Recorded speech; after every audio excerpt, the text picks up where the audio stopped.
All right. Hello, friends, and welcome back to another exciting episode of Our Life, Beginnings and Always. Last episode, I split it in half because this episode by itself was an hour and 30 minutes long. So now let's get into it. In this, we're just literally hopping right into it. I didn't really have much of a introduction before heading into this next moment, but we are playing Serendipity in step 3 of Our Life, Beginnings and Always. And let's see it. Light filtered down through the leaves of an oak tree overhead, casting speckled shadows on its sidewalk all around you. There was a drop of sweat slowly making its way down the side of your face. You flicked it away with your thumb, slowing to a stop in the cool shade. The day had you out and about in town, in no hurry to go anywhere in particular. You'd just gotten something to eat, and there was nothing planned for the rest of the afternoon. Your moms were at work, and Liz had left early in the morning to do something. You had no idea what. You took out your phone, idly noting the time when it started to jingle. The screen lit up in your hand. "Speak of the devil," Liz messaged you. "Come home ASAP." Before you could even begin to question why, your phone went off again. "Nothing bad, but you have to see this, so come back already." And with that final message, you were left only slightly less confused than you were before. I mean, good that it's nothing bad, but you hadn't seen much of your sister lately. She'd been acting strange for days, always shutting herself up in her room. Okay. Which wouldn't be so weird if at the dinner table she didn't suddenly start smirking to herself over nothing. The rare times you did see her, she would sneak you expectant looks like she was waiting to be asked what was up. But all your questions led nowhere. She'd answer you with a put-upon sigh, proclaim that she was busy, and tell you that she would have to talk about it later. No hints, no guessing. Whatever it was, she was determined to keep it a secret. Maybe now you'd finally find out what it was. As you did an about-face on the sidewalk and started heading home, you received more texts. To your surprise, the name that popped up on the screen this time was Cove's. Did you hear from Liz about some urgent thing you have to see? She messaged Cove, too? You weren't surprised. Liz teased him about it, but he was like family. However, you were struggling to understand how he fit into Liz's surprise.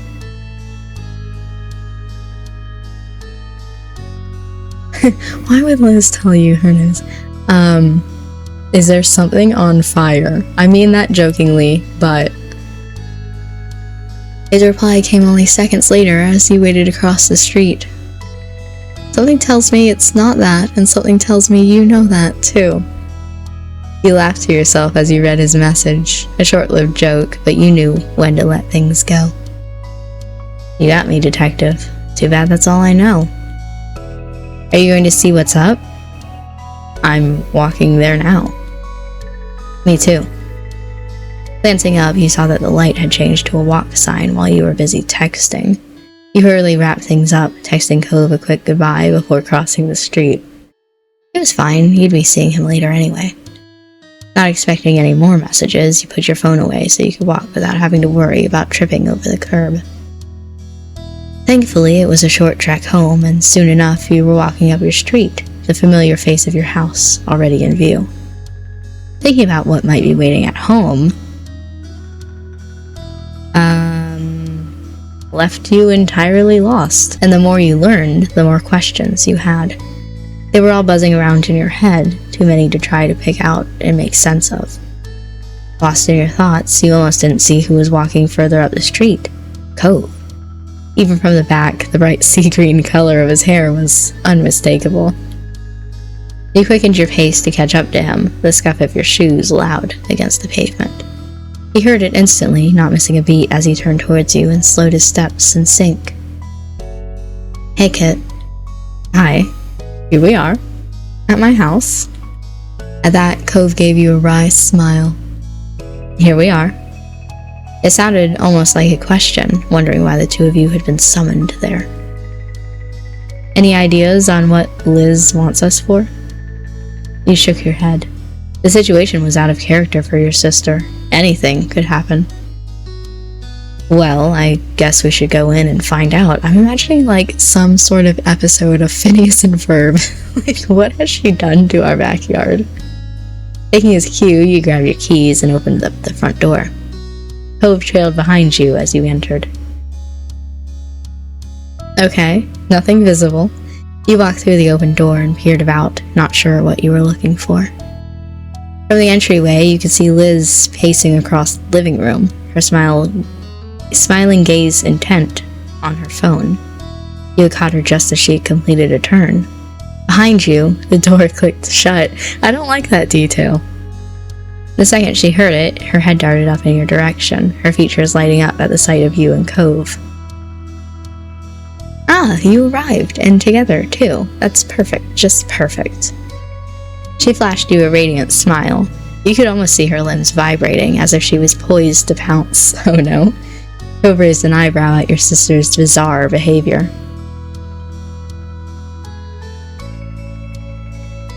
Continue.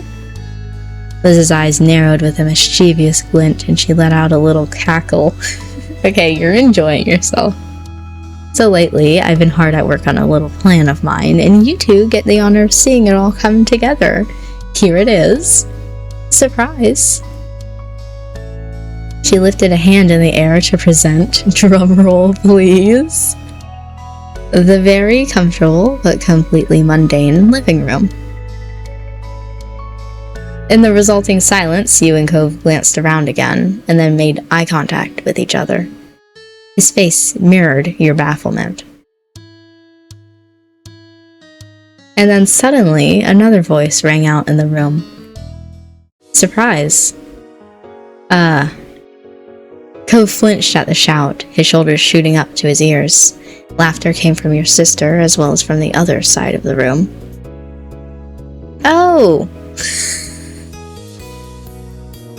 Okay. Your head whipped around just in time to see a familiar figure with a freckled face and a purple cap springing up from behind the back of the couch. Cove's mouth fell open, recognition immediately coming to him. Shiloh? Hi, Cove. Hi, Kit. I'm still confused, because last we talked, you wanted nothing to do with us. Shiloh greeted the two of you so casually, like he'd been gone for 10 days rather than 10 years. But I thought you weren't the Shiloh we knew. No, a little bit nicer. What are you doing here? You couldn't believe that the entire time you were looking around, trying to figure out what was going on, Shiloh had been right there, crouched behind the couch. With a wide grin on her face, Liz snickered and clapped her hands together, as pleased as a child after a fruitful night of trick-or-treating.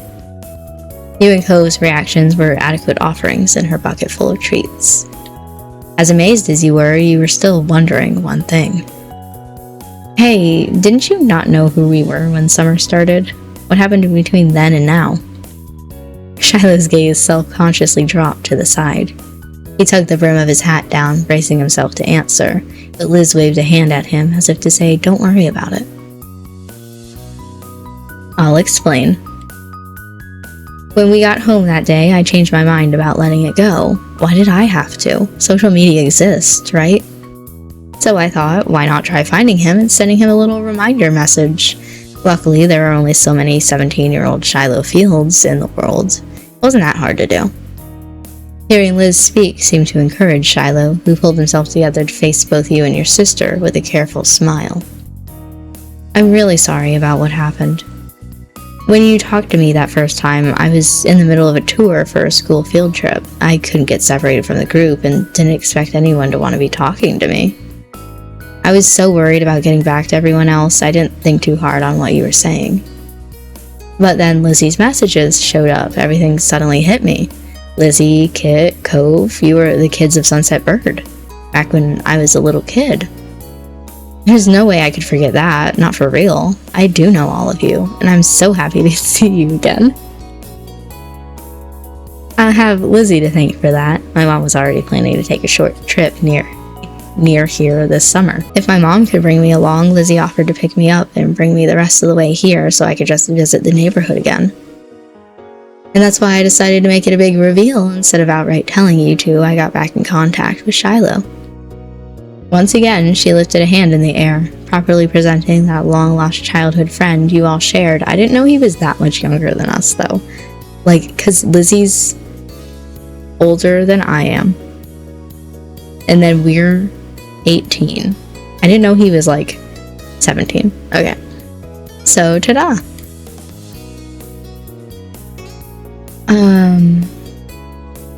I am glad they are able to see each other again. He smiled softly at Liz, remembering how Shiloh used to follow your sister around like a baby chick after his mom when they were kids. It's nice seeing the two of you together like this, just like old times. Cove blinked slowly, still a little dazed by everything that was going on. Okay, I'm going to get some water. Don't disappear or anything. He padded off to the kitchen, no need for a chaperone. He knew where the cups were. Wow, you really surprised him, Lizzie. And Kit, too. Did you see their face when I appeared? Yes, I did. Liz patted the cushioned front of the couch. Make yourself comfortable. You don't have to keep hunkering down behind there anymore. With a laugh, Shiloh crossed around the backside and took a seat, but maybe it was awkward being the only one sitting because he kept idly twiddling his fingers. You could hear him humming to himself, a nonsense tune with no real melody, something to keep his voice busy. Being here again could be more nerve-wracking for him than he let on.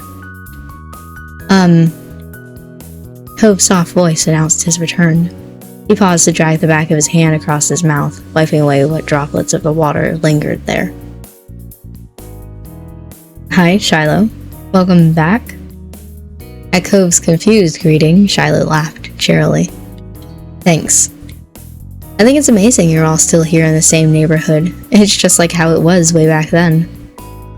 Shiloh sighed happily at the moment as Cove raised an eyebrow and gave the room a considering glance. Hey, this is where we met the first time, remember? Right after I moved in, me and Kit were brought down here to have a play date with you. Shiloh laughed, his eyes downcast as he fiddled with the corner of his collared shirt. We met on the hill behind the house. What? The two of you ran away from the living room because Cove didn't want to meet me. You grimaced, remembering how Cove had gone straight to the window to escape the arranged meeting. You had gone with him when Shiloh had arrived. Cove cringed at the memory of his younger self being pushed back to the forefront of his mind. His mouth feeling tight, he awkwardly looked away from Shiloh. You have a good memory. I don't think so. Seeing this place again just brings a lot of things back. He clapped his hands together, an idea suddenly coming to him. But hey, now that our group is together, would you want to go out and visit some of the old places? I've been hiding in the living room since I got here. Liz wasn't afraid to laugh at herself, bringing a hand to her chest to silently take the blame for that. I'd love to. Yeah. Without missing a beat, the others turned to you for your answer.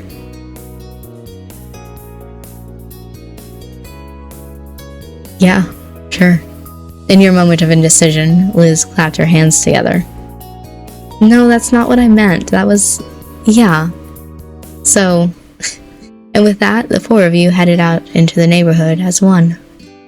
Even with how short the time you spent indoors was, the sun was momentarily blinding once you left the house. Squinting, you brought your hand up to shield your eyes. The pleasant summer day had yet to go away. Only a few wispy clouds drifted along in the sky. As you strolled down the way, Liz took the lead, followed by you and Cove walking side by side.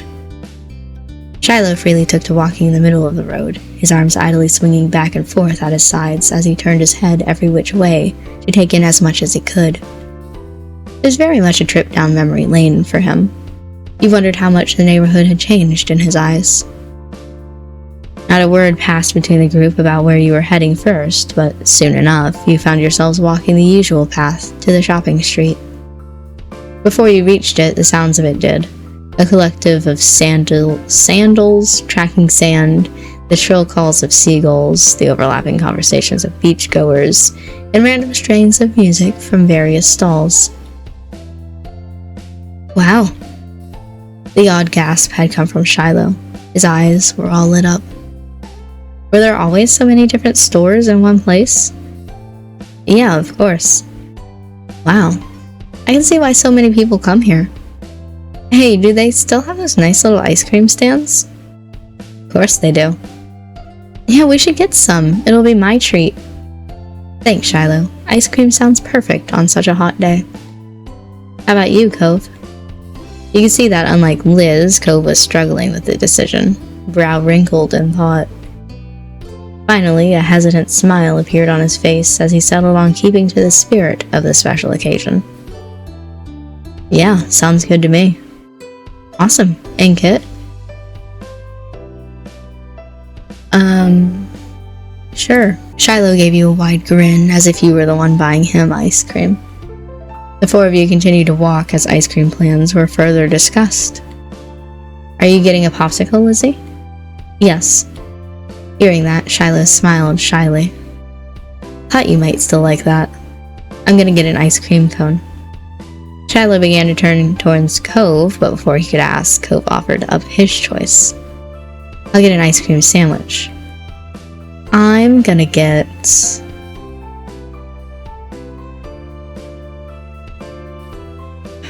probably a cone. Shiloh had the right idea for this one. It was the best choice. There was an ice cream stand further up the street, across from a souvenir shop displaying postcards of the seaside and saltwater taffy in its windows.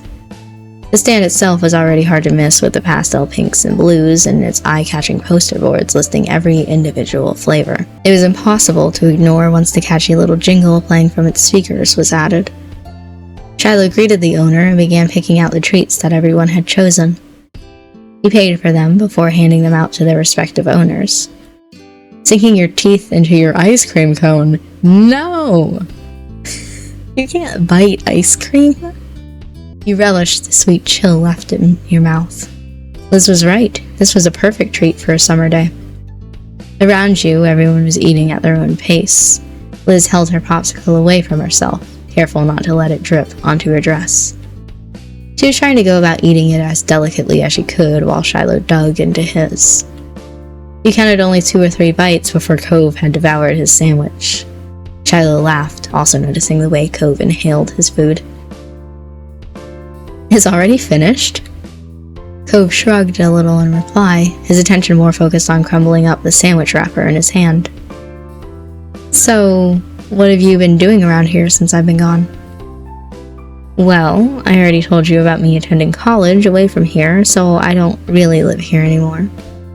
But to be more specific on my life, I'm pursuing a degree in architecture. Shiloh perked up at that, his mouth falling open in awe. Amazing. Thanks. Actually, I was thinking about it, and the first time I really decided I liked buildings and building them was when you and I would make sandcastles out on the beach. Aw, Lizzie. At such a sincere admission from your sister, all Shiloh could do was blush and lower his head, too flattered to know what else to say. Liz laughed, just as flustered though she had been the one to say it. The atmosphere was awkward, but not unpleasant. Shiloh shyly glanced over at you and Cove. Then, what about you two? What have you been up to? Me and Kit just graduated. High school, I mean. I've got a part-time job. I volunteer at this organization to help clean up stuff. Things like that. I am doing things. Normal things. Stuff. You felt there wasn't anything super interesting to share about your life. What you cared about was important to you, but you knew it wasn't always the same for other people. Shiloh just seemed happy to hear it. Great. Being around him again was a little like picking up an old forgotten habit. Funky at first, but as the four of you talked, it started to come up more naturally. Then when one of you ran out of things to say, suddenly someone else remembered something new. Oh, right. Do you remember those mean old, not actually grandparents that used to live in our neighborhood? Yeah, they were so mean. Well, they're not here anymore. Oh no! No, they moved, Shiloh. They're not spending summers here anymore, they're still alive. Thank goodness.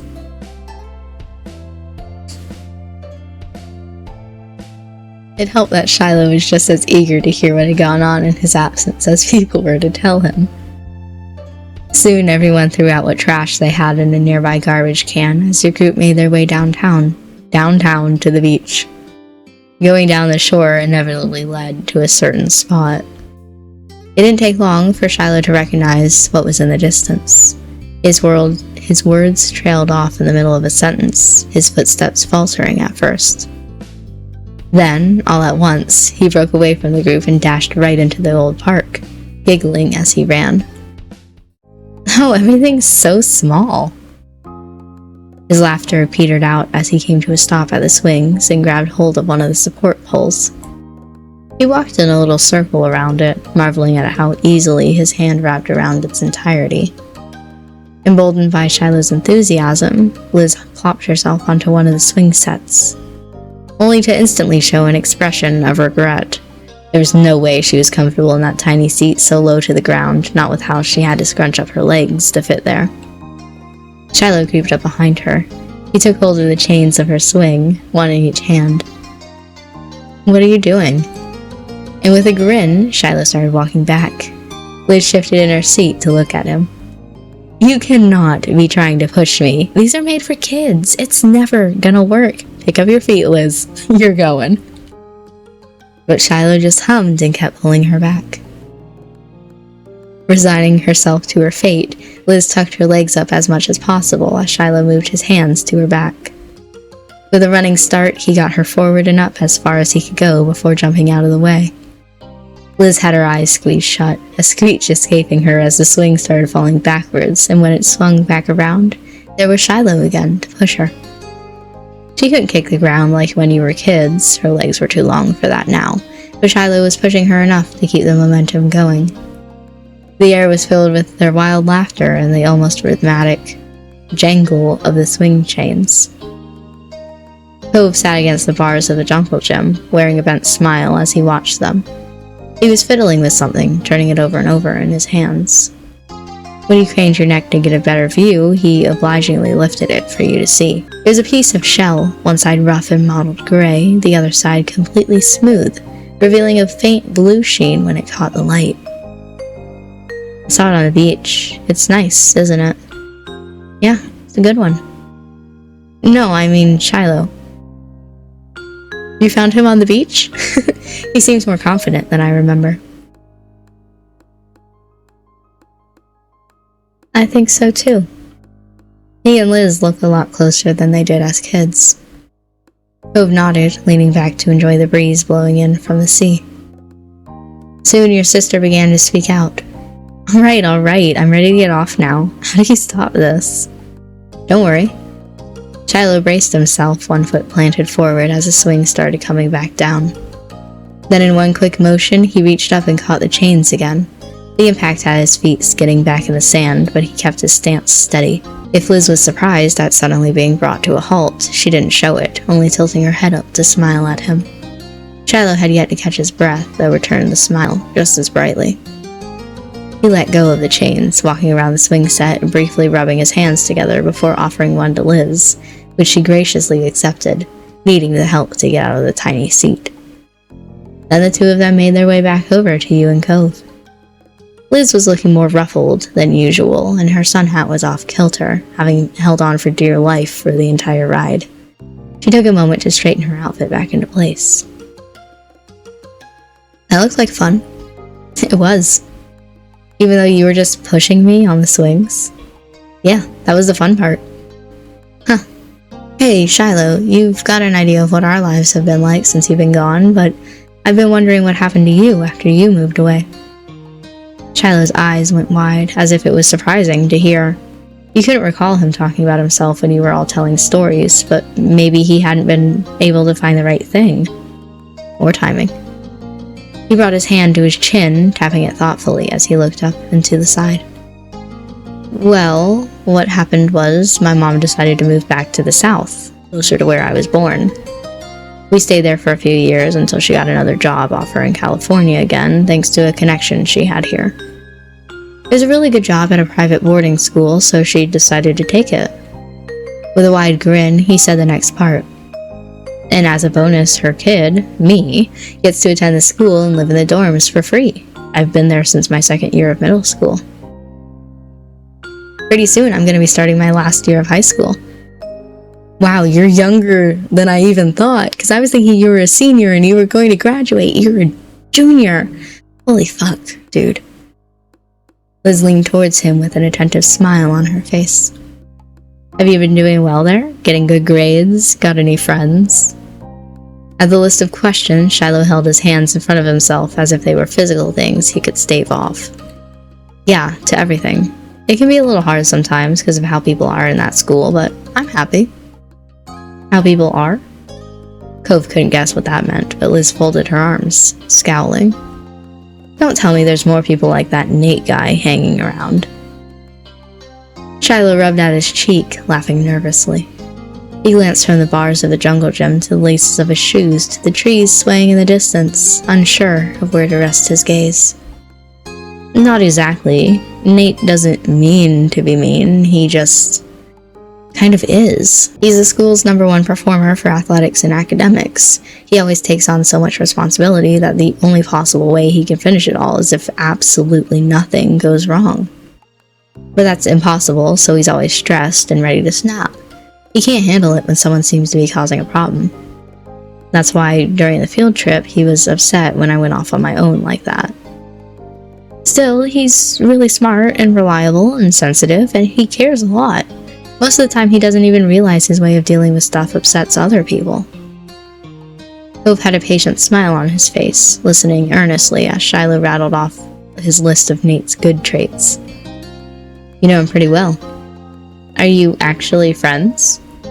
Well, not exactly. Me and Nate are in the same after-school group. About once a month, me, 6 other students, and a supervisor get together to talk.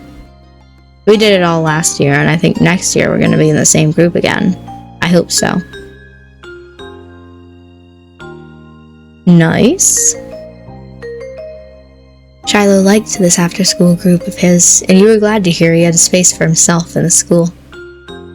Personally, I'd still appreciate having a word with Nate about his communication skills.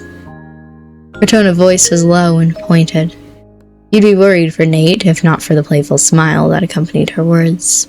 Shiloh let out a little laugh at that. I do have Nate's number, but he wouldn't pick up. The people in my group only answer when they feel like hearing from me, so usually I have to wait for them to call. Either that, or they'd never even consider answering my calls, or calling me, or talking to me at all, unless the supervisor forces them to. It's such a bleak description of his dynamic with his group, but he didn't seem to realize it until he glanced up and saw the concerned looks on everyone's faces. His smile fell. He hastened to add one more thing. Well, except for one who will always answer for sure. Oh? She immediately perked up. So that's a friend of yours? He hesitated to answer, something Cove picked up on. Not exactly. Yeah, I'd like to be friends, though. Alright. Liz crossed her arms together once more, grim-faced like she was the commander of a ship about to lead her little crew into battle. You should call them. Right now. What? If you want to be friends with them, I can help. If you're going to be in the same group again, then you should at least try to get along. No, I couldn't. He quickly grew flustered, his tongue stumbling over his sentences. I don't want to be a bother. Liz, what are we gonna do? Watch him while he talks to someone on the phone? No, Cove. Shiloh. The last syllable of Shiloh's name trailing off into nothing, it soon became clear Liz had not fully thought out the plan yet, but she wouldn't be Liz if she just stopped there. Shiloh could put them on a video call and we could all talk together. Of course, I think I know where this is going because I've seen somebody on a video call.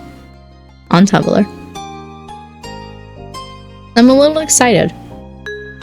She clapped her hands together, a wide smile on her face that didn't leave room for dissenting opinions. It's a good idea. It'll work. Oh boy. Thinking about it more? Oh. You had no words for that. Cove gave a long-suffering sigh at Liz's suggestion. Come on, Shiloh. We'll just talk to them, say that we're your friends from out of town. The worst that can happen is nothing changes. But once they have more chances to talk to you, I know they'll be convinced to be better friends. It's going to turn out okay. Shiloh stalled to answer, but his hand was already hovering over one of the pockets of his pants. Alright, we can talk. Yes! Liz clenched a hand into a fist, cheering as Shiloh officially reached into the pocket and pulled out his phone. You noticed that it was the same type of model as your own, but his had a red case around it. The screen lit up and Shiloh requested a video call with some number in his contacts. None of them on the list had names. He must remember what number belongs to what person. He inched closer to the three of you so everyone would hear better. Vaguely, he wondered how this looked from the outside. 4 teenagers on the verge of adulthood hanging out on an old playground all huddled up around a single phone. Strange? Suspicious? The ringing of the phone broke you out of your musings. You kept your eyes on it, your heart speeding at the end of each dial tone, thinking, could this be it? Only to have another start up. It had been ringing for a while when you started to think of what Cove said about all of you watching as Shiloh talked on the phone. Maybe even that wouldn't happen. Shiloh could sense the awkwardness in the air, smiling to try and dispel it. This is normal, don't worry. Just as he said it, the call ended, not even going to voicemail. Shiloh clicked to redial. He never answers on the first call, he always does on the second. That's how he is, at least with most people. There are exceptions. You, Liz, and Cove furtively shared ambiguous looks, none of you wanting to accidentally discourage Shiloh. Then he focused on the phone again as it started to ring once more. The jingling suddenly cut off in the middle, followed by the faint sound of white noise. With a big smile and flushed cheeks, Shiloh brought the phone up to his face. A voice, low and groggy, "Oh, were you sleeping?" came rasping out of the speakers. Hello. Shiloh, on the other hand, was much more chipper. Hi, I'm visiting a town I used to live in when I was little and wanted to introduce my group mate to the people I knew back then. Some of them have already met Nate. Can you say hey to them too? And with that rushed introduction, Shiloh stuck the phone out towards Cove, gesturing for him to greet the person on the other end. Although Cove hadn't been on board in the beginning, the only indication of that now was the lopsided tilt of his smile.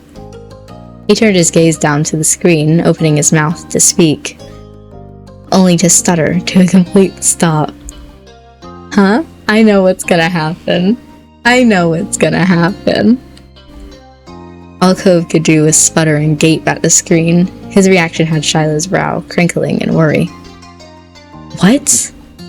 Shiloh's groupmate didn't sound particularly impressed with how this conversation was going so far. Shiloh frowned, retracting his arm away from Cove. As he did so, the screen tilted towards you, and you caught a glimpse of what was on the screen. He got hot when he got older, though. Like, let's be real. Let's be honest here. You're so lucky you're not a love interest in this. Light green hair, sharp orange eyes shadowed with bags, and icy pale skin, all tied together to make up a scowling face of a person who clearly had no desire to be here.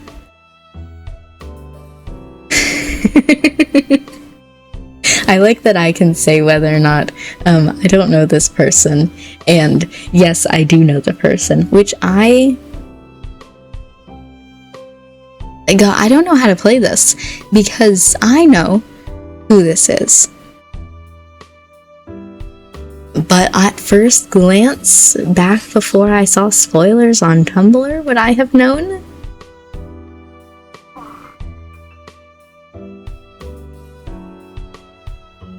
I kind of want to play it both ways. I want to know. I'll say no idea, Cove still couldn't take his wide eyes off of the phone. He spoke now in a very small voice, almost a squeak. Jeremy? Yeah. His reply was palpably disinterested.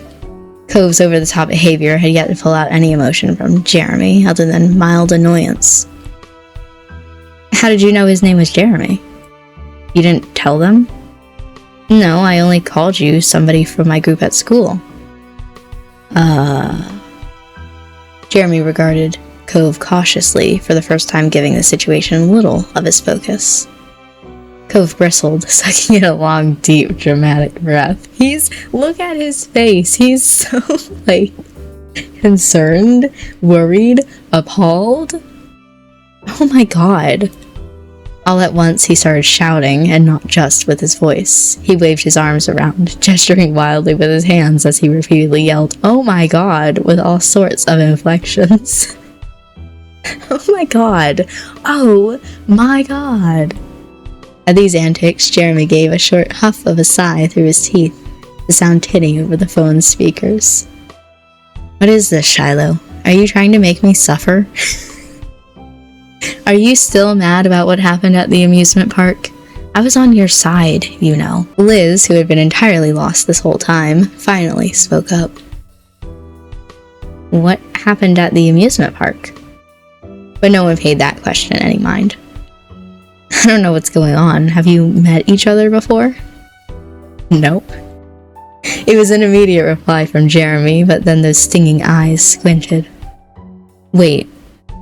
There's a flash of recognition there as he leaned his head forward and scrutinized the both of you. His already wide frown somehow found a way to grow deeper at his realization. Oh, it's you people. Again. He looked from Shiloh to Cove, and then to you.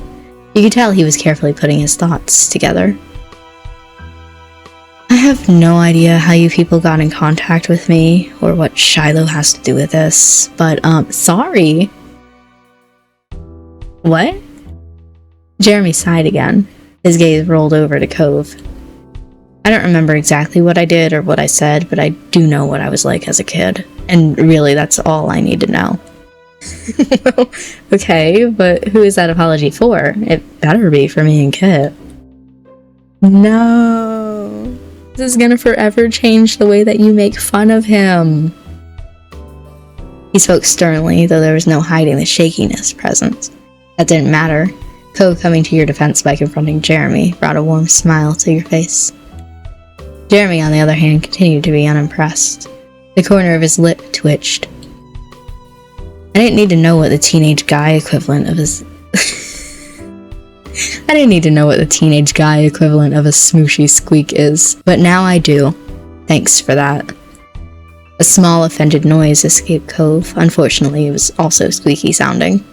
His face immediately burned red with embarrassment. It's my squeak toy you're talking about.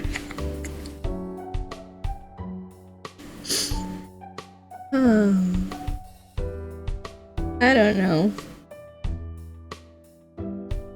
I just want to see what his reaction is to this. He huffed in disbelief, but okay. I would laugh, though. You weren't sure if it was the way Jeremy delivered it or the timing of Cove's response, but it was too much. A belly-deep laugh shook you. Okay, I didn't laugh that much. Steadying your breathing, you realized Cove was avoiding your eye. There was a pout fixed on his face. Sorry. The corner of his mouth wobbled, and you knew he was forcing himself not to smile. Jeremy didn't react at all. He continued watching the four people on the other end of this unwanted call, lackadaisically. The apology is for whoever. Anyone who had to deal with me back then. They weren't having a good time. He shrugged. Jeremy's focus cycled from you to Cove and back again. I kind of remember what happened, I think. You were sensitive and you tried to be nice. What a tragedy that was. Jeremy tilted his head Cove's way and then yours, respectfully. That was right. The memories came back to you of a small, angry, bespectacled boy who spent one summer yelling at you. Amazed, Cove took a few processing moments before he could respond. He blinked and rubbed the back of his neck. Oh, Oh, thanks. I mean, it's no problem. I've still got my eyes on you.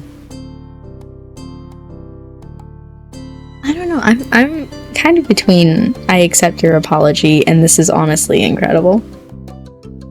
Let's go incredible. Excitement built up in your chest at this opportunity to speak to Jeremy again. This conversation was the absolute last thing you had expected today. Your smile widened. Whatever. Following Cove's eye, you watched it dart from Shiloh to Jeremy, openly wondering what had happened to Jeremy over these past few years. So you're nice now? Nope. I don't throw tantrums or pick fights anymore, but I'm not nice. Jeremy shook his head in disbelief. That squeak toy comment wasn't a compliment, you know. I don't have the energy to just get angrily worked up like I used to as a kid. It's all pointless, anyway. Now I'm just miserable. His tone was even grumblier than usual and dragged the syllables out on the last word for extra emphasis. Oh. An awkward laugh escaped Shiloh. Then his mouth pulled up into a demure smile. Don't let what Jeremy says about himself get you too down. He's got people who care about him and make sure he's okay. Like me. Don't listen to Shiloh.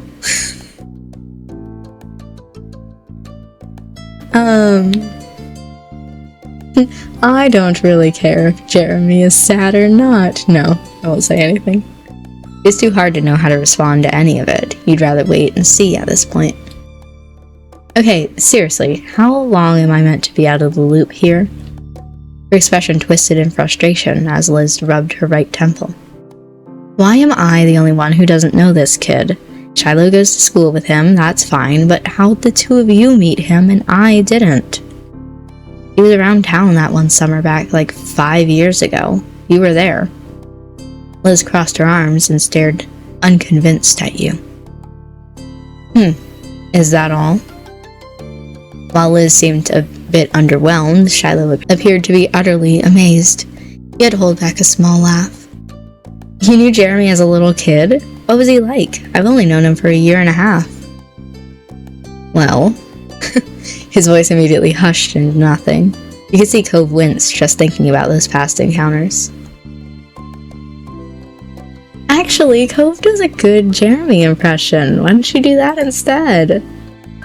Oh, you've got an impression of me, huh? Cove's body stiffened in fear. Jeremy leaned forward just a bit. Sure, go ahead. Do it. Jeremy spoke dispassionately, but it somehow felt like a dare. Yeah, that'd be great. Cove shifted nervously on his feet and took a deep breath in and out to calm himself. Okay, I can do it. Yay! Amused, he watched as Cove closed his eyes and recalled the memory. His brows furrowed and his mouth pulled into a harsh frown. Ugh, everyone is so dumb. There's not a single good thing in the world, and every bad thing that happens is targeting me, personally. I hate people, and phone calls are stupid. Why does everyone have to talk to me? Going on vacation is torture. You couldn't help joining in. The shrill tone to your voice broke Cove into a fit of laughter. Jeremy's expression didn't give away a single sign of what he might have been thinking. He stared blankly for the duration of it all. Yeah, that sounds about right. I could probably try to do an impression of what I remember you being like back then, but it doesn't seem like you've changed much. I don't want to make you cry, that would be awkward. You could feel Cove bristling next to you as Jeremy spoke so matter-of-factly. It was hard to tell if he meant to be rude or was just making an honest assessment of Cove. Either way, you could tell that your neighbor was taken aback by how Jeremy quickly turned the tables on him. At that confirmation, Shiloh burst into uncontrolled laughter. Even when he calmed moments later, gasping for breath, there was still a wide grin plastered on his face. I can't even imagine Jeremy being like that. I can't imagine him not being like that. They both chuckled again. Cove's mouth pulled into a bent smile. I mean, Jeremy hasn't made fun of my eyebrows once this whole conversation. Unbelievable. Huh. Jeremy blinked and focused all of his attention on Cove. His eyes unmistakably narrowed in on the eyebrows. He didn't say anything at first, and then his words came out in a mumble. That makes sense. I guess insulting eyebrows was just what I did as a kid. What does that mean? What do you think it means? You weren't the only kid in the world with bad eyebrows, and you're not the only one I picked on for it. I wasn't? You couldn't help yourself, could you? Nope. Wow. So, what made their eyebrows bad? Are you curious if yours are better by terrible eyebrow standards, at least? No. Sigh. Incredulously, Cove looked from Jeremy to you, and then back to him again. He had a question if you heard that right. He spoke the word sigh instead of actually sighing. Noticing the reaction, Jeremy sighed for real, but he continued to answer Cove's question.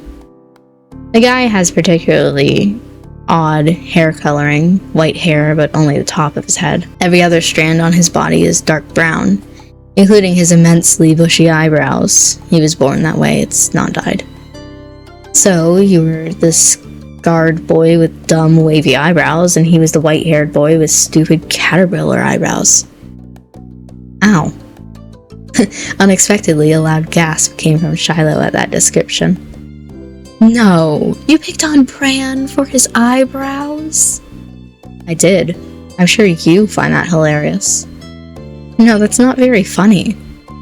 So he said, but Shiloh was smothering laughter. The unconvinced note in Jeremy's voice didn't surprise you.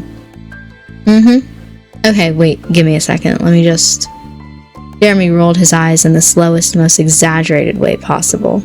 When he made a complete circle, he spoke flatly while Shiloh broke into a fit of giggles. There. Who's Pran? Shiloh knows him too? Jeremy and Pran have known each other for a long time. They managed to go to the same boarding school later on. I met them both there in the spring of last year. We're all group mates. Jeremy's gaze slid away from Shiloh. He looked somewhere between you and Cove. Pran and I met about 4.5 years ago, back when I was still an intolerable brat and Pran was meek. You can only imagine how amazing that combination was. Yeah, it must make the group meetings awkward. No. Somehow, some way, for some reason, Fran chose to stubbornly stick with me for as long as we've known each other. He's my best friend. What? It's surprising, I know. I have a best friend, and it's the caterpillar brow guy of all people. But I guess things balanced out in the end. Fran's timid nature is good and dead. He grew up to be colder than even me. I'm mopey, and he's broody. Perfect match. 2 peas in a ruining everyone's life pod.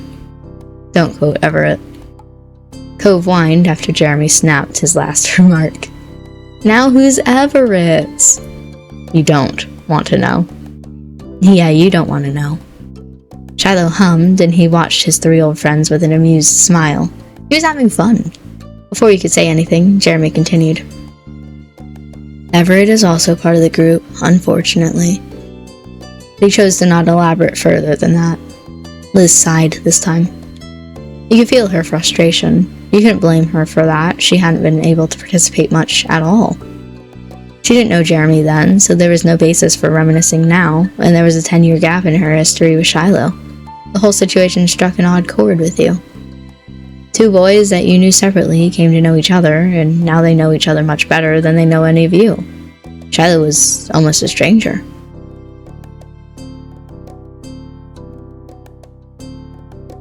You were glad things seemed to be going alright. Jeremy hadn't left the call, and you were learning bits and pieces about Shiloh's new world outside of Sunset Bird. You were taking both as little wins. Turning to the 3 of you, Shiloh smiled apologetically. You wondered if he was picking up on how in the dark Cove and Liz were feeling. He was perceptive when he wanted to be.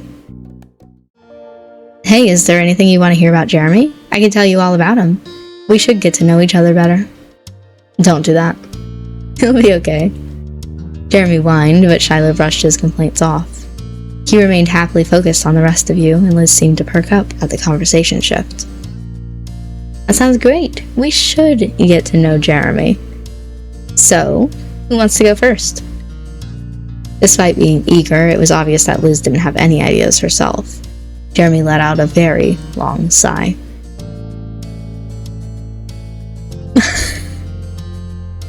When's his birthday? What's his full name? Can I get his number? What are his parents like? Does he have any siblings? Does he have hobbies? Wow. Is he single? What happened to the bowl cut and glasses? He had a bowl cut? That sent Shiloh into a fit of laughter, while Jeremy shook his head disapprovingly. Through chuckles, Shiloh continued with his best guess. His mom and dad probably decided that back then, and now he picked. Or they developed a new taste over the years. As for his glasses, Jeremy wears contacts at school when he's out and about, but he still wears glasses when he's home or working part-time at his parents' hobby shop. Okay. I don't want to know any of the rest of these. What are his hobbies? Reading and crafty handiwork type stuff. Oh, and archery. Jeremy is really talented. Seriously, that's really cool. Jeremy scoffed at the compliments. He clearly wanted to move on from the conversation. I really want to jokingly do some of these, but also I don't want to save them. I don't know. Cool, thanks for asking. Cove, do you have any questions for Jeremy? Stunned, it took Cove a moment to recover from being put on the spot. But ultimately, his eyes shifted from Shiloh's and locked with Jeremy's. They remained like that long enough that it was as if they could speak telepathically. Alright, yeah, I have a question, but Shiloh can't answer. Fine, ask me. Let's get this over with. What do you think of me? Even if you don't think I'm tough or something, do you still feel like I'm stupid and wrong about everything? A crack formed in Jeremy's lackadaisical expression. His rarely open eyes lifted a little more, but he still spoke flatly. My opinion on stuff is basically the least important thing you could ever worry about. It's pointless. Well, I'm still asking, so... Cove, right? That's your name? Cove nodded. There was a tint of pink in his cheeks as he bashfully rubbed his arm. Okay, Cove. You seem like a guy who cares a lot about things that don't matter. It sounds pretty dumb to me. I outgrew that years ago. Being as soft as you act, it isn't something that I would ever do, basically. But you know what the absolute dumbest thing really is? Cove shook his head with creased brows. He then leaned forward just a bit like he couldn't risk not hearing what revelation Jeremy was going to bestow on him. Making yourself miserable if you don't have to be. No. If you and the rest of the people here have a way to enjoy an existence, then you should go ahead and do that. Stay gentle and happy, dumb eyebrow guy. What?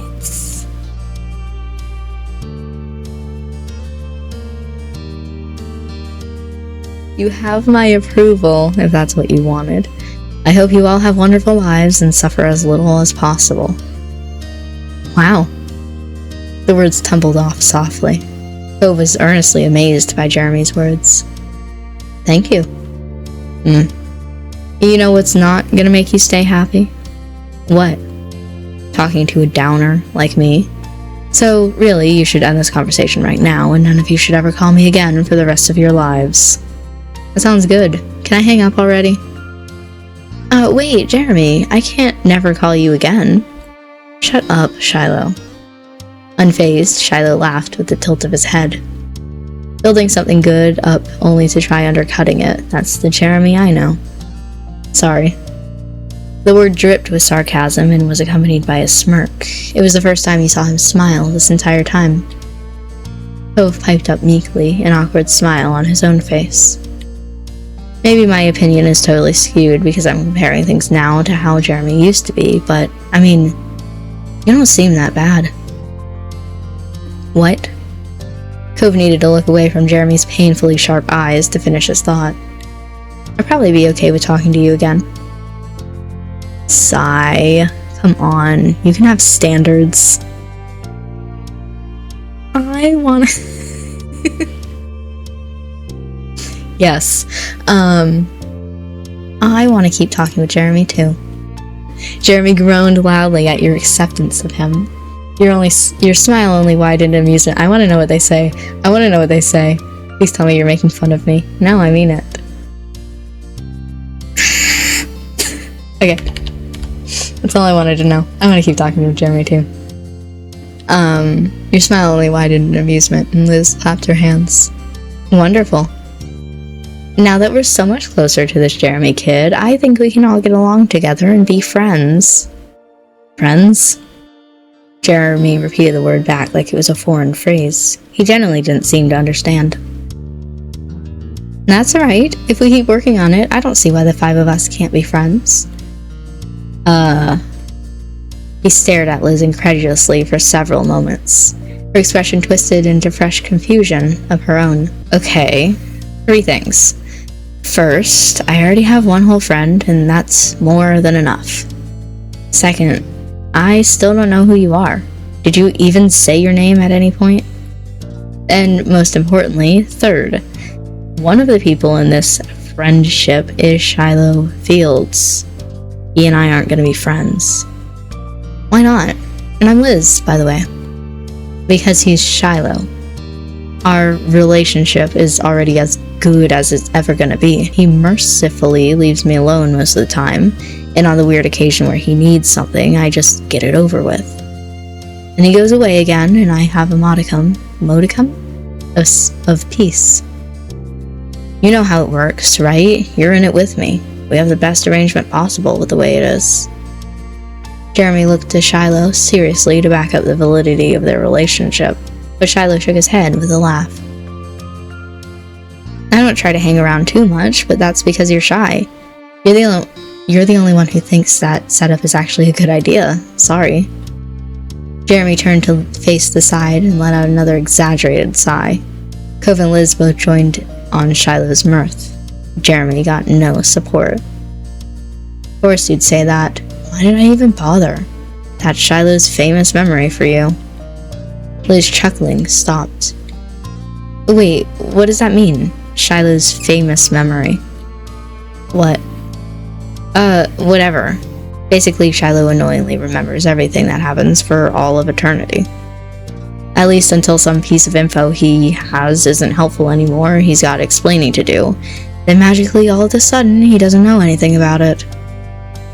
His boldly inconsistent recollection of situations is pretty much a running joke. It's Shiloh's shtick. One of them, anyway. A scowl dug into Liz's face as Jeremy spoke. Cove lost his smile, seeing her reaction. Shiloh remained silent, with his big childlike eyes locked on your sister. Jeremy began to shrink away from the screen at the changing atmosphere. He broke eye contact with everyone. I'm guessing he didn't mention that. No, he didn't. And he said he forgot something to you. I do recall him saying a little thing like that. Sorry. But, well, apparently you had the pleasure of meeting Nate. You know me, and I talked a bit about Pram and, Everett, too. We're all in that unbearable group, and we're all unbearable people. What an amazing coincidence, huh? What we're about is kind of hard to hide. I'm gonna go now. I don't want to be the 5th wheel to your own little group. You 3 people have a good day, I guess. And Shiloh, I'll see you back at school. Bye. Jeremy promptly ended the call. Just as people had begun to warm up to him, he accidentally found a new way to ice the mood again. Shiloh, now averting his own gaze, put his phone away and chuckled. I knew that Jeremy didn't think highly of me, but it's even worse than I thought. It's really sad. Shiloh. Her firm tone immediately brought Shiloh's focus back to her. Once she got his attention, however, Liz's voice became small. When we first met you in the city, did you know who we were?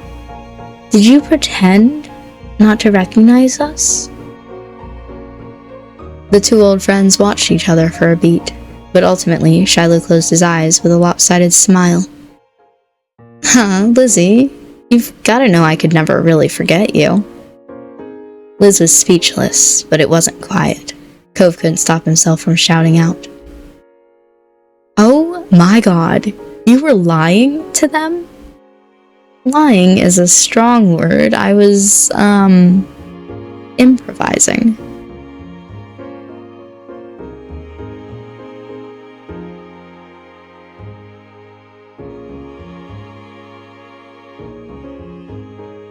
I guess that was cruel.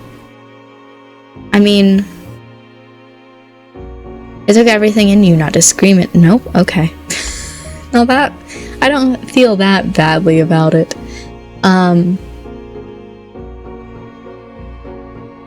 I guess maybe concerned about why he felt that was the best option. Did he dislike you that much, or was it something else? Go home, Shiloh, or go to my house and wait there until we can send you home. Okay. With his shoulders dipped and head low, Shiloh obediently left the park alone. After he disappeared up the road, Liz sat her butt down right into the sand with no concern for how dirty her dress might get this time. You crouched down with your sister. You can go. We're done. Cove shared an unsure look with you. She wanted to be alone, but this wasn't the time for that. No, it's obvious you need us here with you. Accepting that you were going to be here for this, she let out a groan. At the same time, Liz pulled the sides of her hat down, gripping it tightly in frustration. I can't believe he pretended he didn't know us. Since when was Shiloh too good to catch up with acquaintances? It's infuriating. Am I an idiot for thinking we could talk?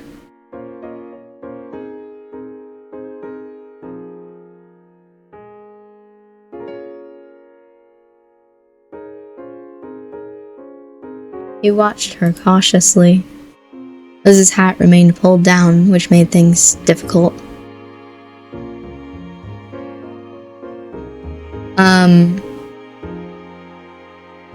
Shiloh lied to us. That's not your fault. Seriously, he's a tool. I know, I shouldn't care. It doesn't matter if one person doesn't want to be my bestie. He's not the greatest man on earth. I'll be fine. But I brought him here all the way from the other side of the state, and I don't even know why he did any of this. Liz finally removed her hands from the rim of her hat in order to rub at her temples instead. It blows. Cove snorted some nervous laughter at her unexpected phrasing. She didn't mind it. Say the word and I'll force the answers out of him. No. I'll hurl him into the ocean.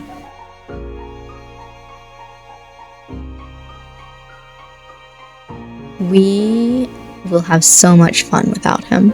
He has no idea what he'll be missing out on. Thanks, baby kiddo. I love you. I love you too. And what is family for? Well, I thought it was for hugging the phone while growing up, but this works. She released you with a shaky, self-impressed laugh. Oh, and thank you, Cove, for being around. We're going to officially be family one day, right? She shot him a wry smile and he tensed up, face going red. He was willing to take her teasing if it made her feel better. Don't mention it. Good. Liz rested her eyes after those last couple of words. It eased her heart to see her feel better. Cove let out a soft sigh of relief. Hey. Cove then brought his face close to yours so he could speak in a whisper. Are you okay? I know Liz was his best friend, but you knew him too. And you were there when he did his whole pretend improv act.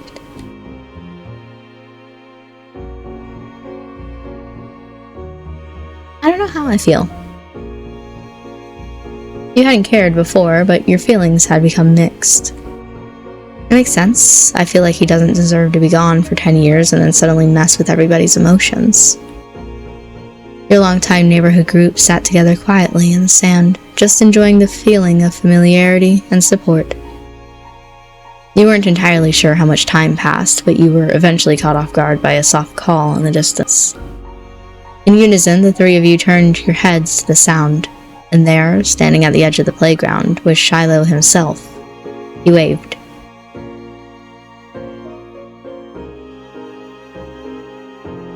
You simply waited there.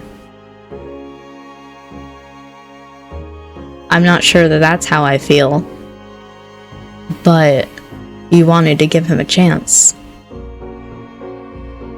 It's a good thing your name is Fields, because I'm gonna put you in the ground. Damn. You have something to say?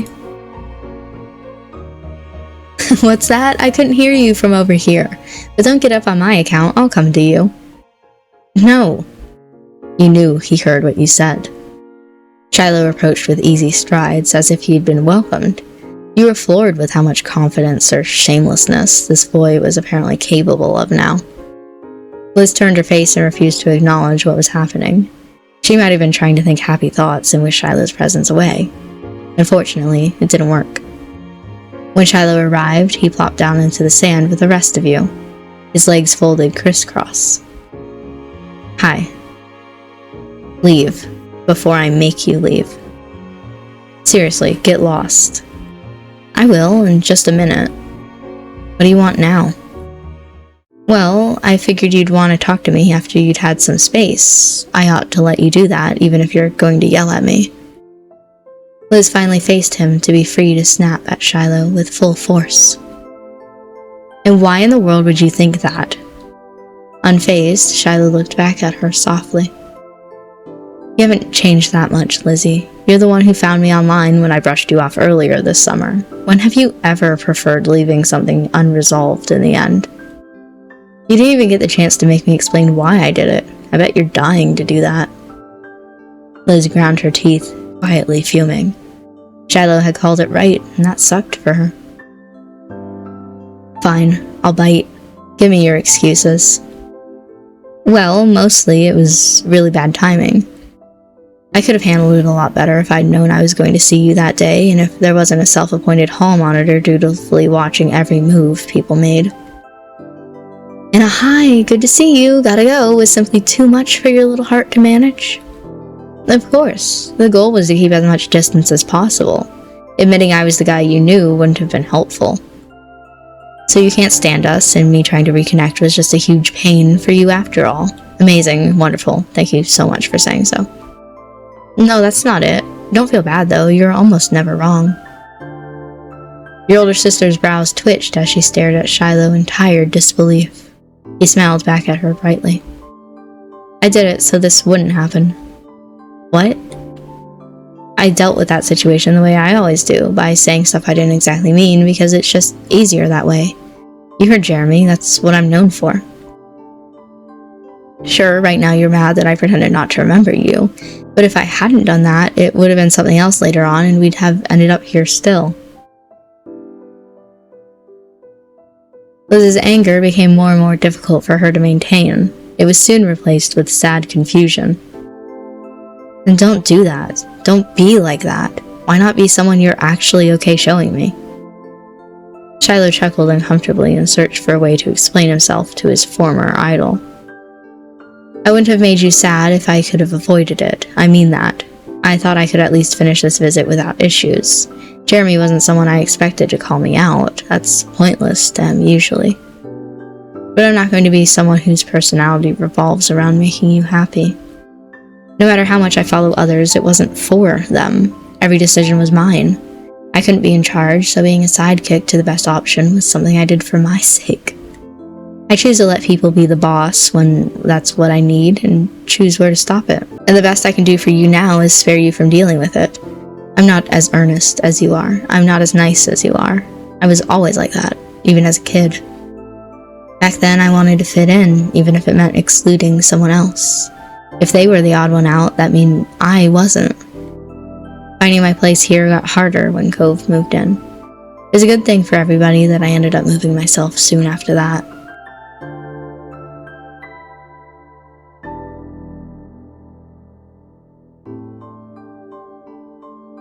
I don't know. It's so much to have to suddenly accept. I knew that's essentially how you were back then. You were a scaredy cat who wanted someone to defend you. I simply imagine that in the past 10 years you grew out of that and learned how to speak to others like, I don't know, an actual grown-up human being? Well, in my defense, I'm not exactly an adult yet. I won't be 18 until later this year, October 30th. You remembered. So did you, punk. Shiloh chuckled self-consciously as Liz smirked at him. There was an affable moment before she became serious again. I liked you when we were kids. I wanted to know you now. That's what upset me the most, the idea that maybe you only wanted to be rid of your old friends. Aw, Lizzie, you're too good to need someone like me in your life. That's the truth, I'm not worth the effort. Except for with unusual people who have odd taste. Then she straightened up in the stand, brushing her dress back out. It's an incredibly annoying thing to say. It's insane. You've only changed in stupid ways and stayed the same for the rest. That's fair. Is it? It means maybe I have unusual taste. You could have stuffed Shiloh's entire hat into his mouth with how wide he opened it. Really? Well, as much as a mother hen being compelled to look out for their chick, no matter how useless they are, is unusual, I can't help it. You haven't changed that much after all either. You're still Shiloh. You're painfully still Shiloh. I brought you here and I'm not going to abandon you. It has to be someone's job to look out for and keep an eye on you. With her surety returning, she pulled herself up off the ground and glowered down at Shiloh with her arms folded. Now I do want an apology for everything done behind our backs when you could have opened with all that you just said. You should have given us a real chance or stayed home. The stunt was rude. To me, and Kit, and Cove, too. As if bringing the baby chick comparison to life, Shiloh dutifully did as he was told. Sorry, Lizzie, Kit, Cove, everyone. I didn't want to cause problems or ruin the day. And you don't have to accept it just because I'm saying it. Not everyone needs to like everyone. Alright then. You were kind of mean sometimes when we were kids, but I wasn't very nice to you either. All this recent stuff isn't really something to make about me, so I'm not going to hold on to it. I mean, as long as you're not going to keep upsetting people from now on. Thanks, Cove. I'll avoid doing that in the future. He then changed his focus to you. His expression was curious. He wanted to know where your feelings landed on this. On him. I'm not forgiving you. It was ridiculous that your sister was benevolent enough to give him another chance. As you pulled yourself to your feet, your thoughts whirled around inside your head.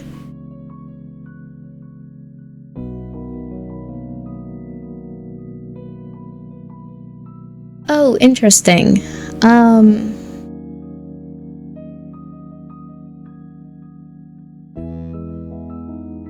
I don't know what I would do in that situation. I guess just leave.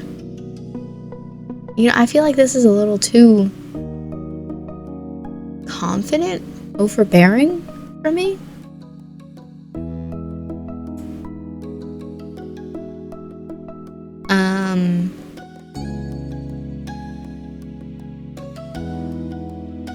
Your chest felt tight.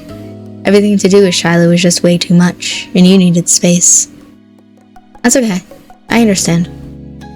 Cove started nervously rubbing at his scar. He ended up looking at Liz. You both probably already know what I'm going to say. Sorry. I don't want Kit to be left alone. Liz nodded and turned towards Shiloh. There was almost a wistful look in her expression. Well, it looks like it's me and Shiloh and Kit and Cove. It really is just like old times. I got a small laugh out of both Shiloh and Cove as they got to their feet. You even cracked a smile thinking about how some things seem to always go the same way. Is there anywhere you want to go while you're here? Shiloh didn't answer right away.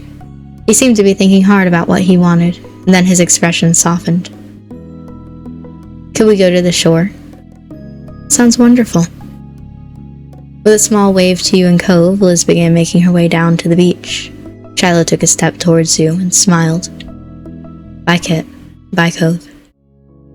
Bye.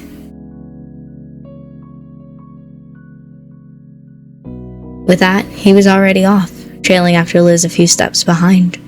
You couldn't help but feel a wave of nostalgia wash over you as they went off together. In the back of your mind, you were still thinking heavily on everything. It didn't make you happy. Still, you felt like you'd gotten closure from all this, and not even from just Shiloh. Strangely, you'd even got resolution with Jeremy, of all people, the old villain of that one summer long ago. Brushing your thoughts aside, you noticed that Cove was waiting for you with a cautious smile. We're now in a world where Shiloh's personality is harder to deal with than Jeremy's. How did that happen? You chuckled awkwardly, not knowing what else to do. Cove did the same. Together, you stayed at the park until the sun had fallen, and the day was long over. It felt right to end it with Cove. Besides immediate family, no one else had been there for you for as long as he had. After that, Shiloh disappeared from Sunset Bird once again, though this time it wasn't heartbreaking or hard to understand. This time it was just another part of life. And it helped that Liz had her own phone and laptop and could easily check in on him from time to time.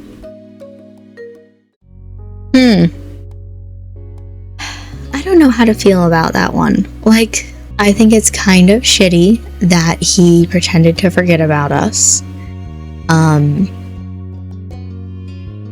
But I'm also a little bit angry that Liz continued to hang out with him.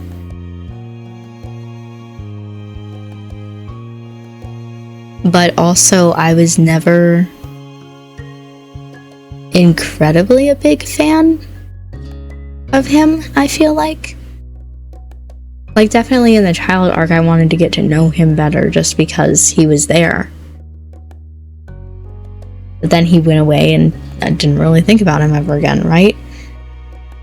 And so it's just kind of, I don't know.